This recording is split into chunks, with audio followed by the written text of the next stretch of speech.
Debating death and memory, past and present. It's an archaeo-death debate. Hey Archaeodeathlings, I want to address a topic that's very sensitive but a very important one, namely representation within the archaeological community in terms of gender and how we can move forward in constructive ways to make our research and our publications more representative of the community that exists and more aspirational and inclusive moving forward.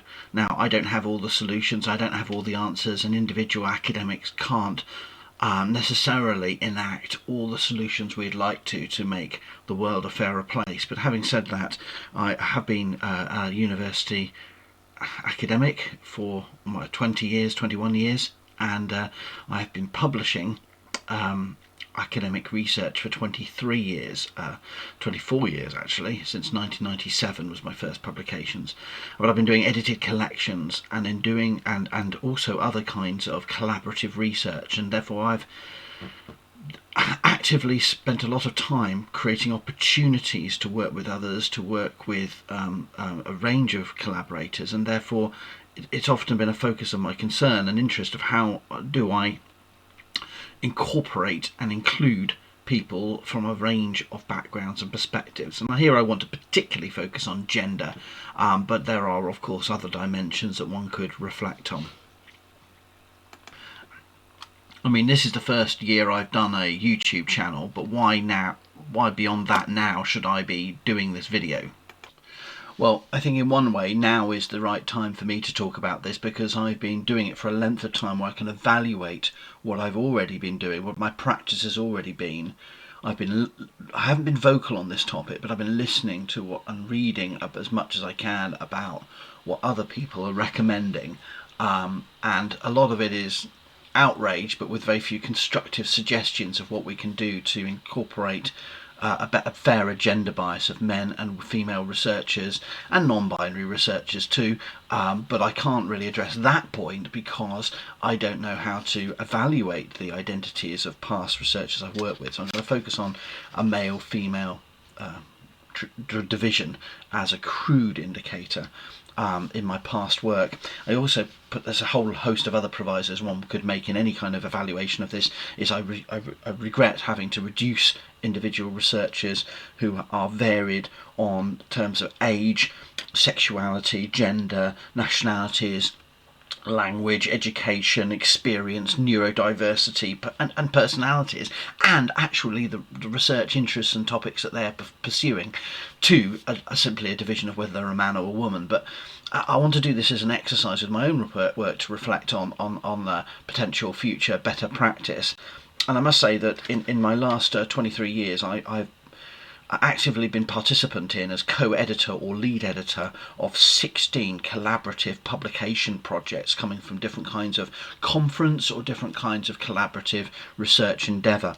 And the ratios of males to females involved in those projects have varied significantly, mainly because these projects are so a complex multi-phase process that is outside the control of the editor to create the work, to incorporate all the individuals you'd want to incorporate, and to and you can't change the entire demographic of the field just to suit a neutral 50-50 split of men and women. So there's a whole host of factors behind the representation in any individual publication project of men and women, and it rarely does it reflect the range of researchers. Women rarely increasingly are filling more senior positions, but there's been a massive lag in female representation in senior academic positions. But also it's about trying to incorporate researchers at every stage of their career. And one of the things I've done from the very start, and taking the lead from those that invited me, is to make sure I'm constantly trying to incorporate researchers at different stages of their career, from postgraduate, sometimes undergraduate students, right the way through. So let me look back at my previous work and see where I stand in terms of my practice. Well, in 1998 I co-edited a World Archaeology volume that had only 2 women, 2 females, 12 male contributors. That was lead edited by Professor Richard Bradley, and leading experts from around the world were involved, as well as some postgraduate students both of the females were postgraduate students at the time. So that shows the stark situation we started with. My first edited collection in 2003, 9 male, 5 female, which is a good balance, but still male dominated. My next edited collection, which was co-edited with now Professor Sarah Semple, 11 male, 10 female, Anglo-Saxon Studies in Archaeology and History 2007, so a very even balance. Co-edited with Duncan Sayer in 2009. Very much the individuals in this selected by their association with it's a Festschrift for Dr. Heinrich Herker, and therefore the gender representation really represents the colleagues at Reading, particularly, who and elsewhere, who wanted to sort of contribute to a volume in honour of Herker. 9 male, 5 female. So a male bias again. I then did a special issue of the journal Mortality, which has 4 male and 3 female contributors, including myself, so there's always going to be one more, because it's me, I suppose, but I think that's a reasonably even split. My next edited book, and this is my 4th edited book project, had early medieval stone monuments in 2015, 2 males, 6 females involved, reflecting very much the art history and early medieval archaeology world, which is female dominated. So my first project there, where there were more females involved than males. European Journal of Archaeology, special edition from 2016, 2 males, 5 females, and that, so again, female dominated. And then my next edited project, looking at Archaeologists and the Dead, co-edited with Dr. Melanie Giles. By my count, it's got 11 male contributors to authorship and 12 female contributors to authorship. The next book project is the Cremation and the Archaeology of Death, co-edited with 2 female co-editors, Anna Vestman and Jessica Serezzo-Roman, with me as lead editor. 6 male contributors, 9 female. So what we're looking at here is a run from 2015 of female-dominated projects. In 2018, a special issue of the online journal in Public Archaeology on mortuary archaeology, a field which tends to be female dominated, as with the Cremation, the Archaeology of Death book. 4 male, 14 female contributors as authors. Then we get onto my student volumes. We have Public Archaeology, Public Archaeology of Death, co-edited with 1 female, 1 male student, 4 male, 8 female contributors, so female dominated again. Public Archaeology, Arts of Engagement, Public Archaeology Arts of Engagement book, for 2nd student volume, 9 male, 16 female. And then we move on to the Digging into the Dark Ages book, 14 male, 11 female contributors, so really, given the numbers, reasonably even split there, but slightly male dominated. And the most recent book, the Public Archaeology of Frontiers and Borderlands, 10 male, 7 female, so again slight male bias, but a good representation. Where I've had trouble though is in the Offa's Dyke journal, which is a new product, where the first volume, 5 male, 4 female, co-edited with a male doctoral researcher, Liam Delaney, but 5 male, 4 female, and I'm involved as well, so there's a bias, but about even. But the last volume, Offa's Dyke Journal 2, which is just out, 6 male, 0 female. It's the first time in my entire career I've had no female contributors to any single product, and that's actually the other reason why I'm reflecting on this now, because specifically get into local niche areas, there may not be many female representations, but I think the onus is still on me to think about how to include female contributors more, and I don't want to be in a situation where moving forward that happens repeatedly. I'm aware, and it becomes a problem. So I would say, looking back over my career of 23 years, there's been a male bias in the contributors to many products. Of 10 of my collective collaborations of publication, female dominant in 6 cases, and that variation I can actually look back on, and I can honestly say most of it, almost all of it, is to do with complex individual circumstances of how people are contributing, invited, involved. I do think that there's some bias in individual projects that I couldn't have foreseen, others where there's inevitably going to be a massive female bias given the expertise in the field. In other areas, I think there is a massive male bias for reasons outside of my control, including frontier studies and borderland archaeology. Linear earthworks seem to attract men more, and bones seem to attract women more, but that's things outside of my control. But still, I've worked hard to try and incorporate junior scholars, early career scholars, and students where I can in my book projects, and included a representation across the genders where possible. As I said, I don't want to get into non-binary issues, and because I don't know how to evaluate these individuals, and I don't want to make judgments about how they self-identify. I can only go by sort of a crude indication of gender, according to name and from the people I happen to have met historically. I don't know how they identify now, but so I'm keeping it very crude at this level. Okay. So, but that doesn't. I'm not saying that's representative of the field. I think there are very few.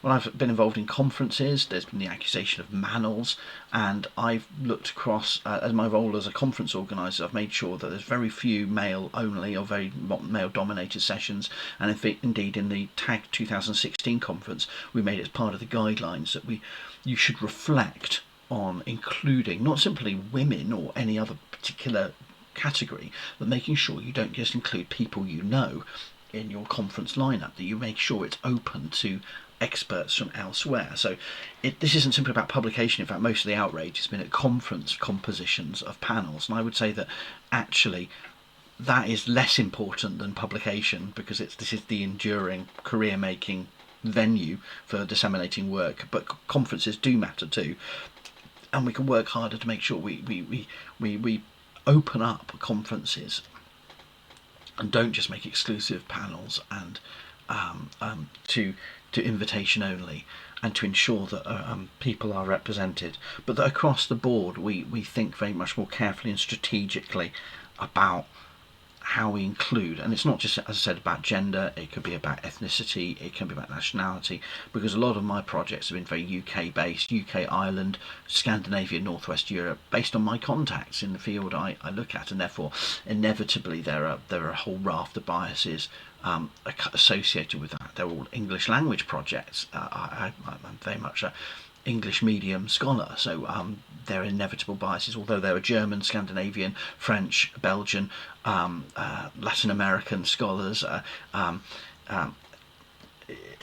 Spanish-speaking North American scholars. I've been included in the work projects and I've collaborated with, but there's inevitably a bias. So having said all that, I've tried to emphasise it's a complicated process of incorporating projects and ensuring projects are open and can incorporate scholars from a range of backgrounds, that they can be guided through to publication, but inevitably an editor cannot control the composition. There's no way of easily controlling, because circumstances are outside of our control. If we take the last year of coronavirus, we've seen that female scholars have been differentially, and early career scholars have been differentially affected by the coronavirus in terms of their ability to do research. So insisting on a 50% representation or more of a particular group is just not going to be practical, and in fact puts a massive burden and onus of demands and invites on the scholars of that particular group. But I think there are more things we could do in terms of public academic research publication and conferences that could help to make things easier. And certainly there are some things I will be doing better, and I've learned along the way in terms of editing projects that I think might be of use and of help to others thinking about not simply gender representation but other aspects of inclusion. I think we have to think very carefully about submission processes and how accessible and easy it is to actually submit to a venue and to receive responses. And I think communication and courtesy is key. I think there still is an issue of crediting authors and actually giving credit to second authors, third authors, co-authors, and I think some people grasp and claim credit to the expense of others. I've worked on projects where co-editors and co-authors have done nothing or very little, and that's been fine. In other cases, it's been totally without discussion. I mean, because circumstances have taken effect or their level of experience means they can't contribute much. But I've also worked with scholars who have just taken the piss and have appropriated my labour and time because they've done very little. And I think that kind of exploitative behaviour happens particularly, not always actively or consciously, but does happen in appropriating. And I've certainly taken authorship over others where I've done the mainstay of work. Other times I've had to concede a 50-50 split or a lead authorship to someone else when actually I've done more of the work. But I think for scholars of different genders and seniorities, it can be an issue that appropriation takes over. And so crediting authors, ensuring an open and fair submission process, peer review, making sure we employ, where possible, double-blind peer review, so there's no biases in the evaluation of the manuscript, although editors and the editorial process will obviously know the identity of the author, and therefore they're just conducting blind peer review doesn't rule out biases against particular groups in terms of the editorial process, and making sure we're fair and clear in the editorial work we ask of scholars. Being flexible on the timelines. Now, some projects I've worked on, some journals, particularly leading journals, they have so little flexibility on timelines. I think this affects a lot of scholars who have families, who have other commitments, who have caring commitments. And what I've always done as an editor is ensure that if someone can't meet a deadline, if possible, there's another project they can fit into. I mean, it's not a make or break. And I can give you. I won't give examples because I think it would destroy anonymity. But there are examples from recent book projects where someone couldn't make the book project. So well, actually, this could be another venue I'm working on. This could fit well in.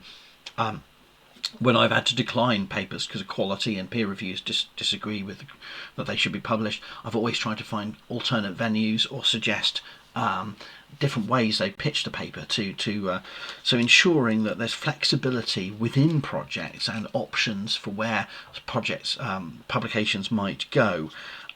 Things like some journals insist and some venues insist that the first submissions already conform to the style guide. I mean, it's a lot of work to get a paper into a particular style guide when it needn't be. So I think there's a lot of flexibility in the editorial process and the timing and staging of that process to ensure publications by those that might be in positions of seniority or gender or ethnicity or whatever that may struggle to find their ability to write.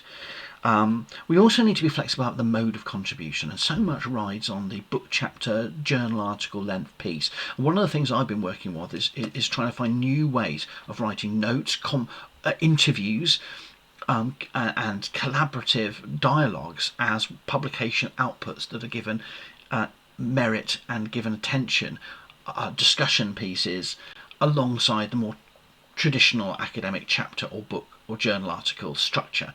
And I think that is another way we can encourage junior scholars and also scholars who may not have the same time or commitments to go through to publication.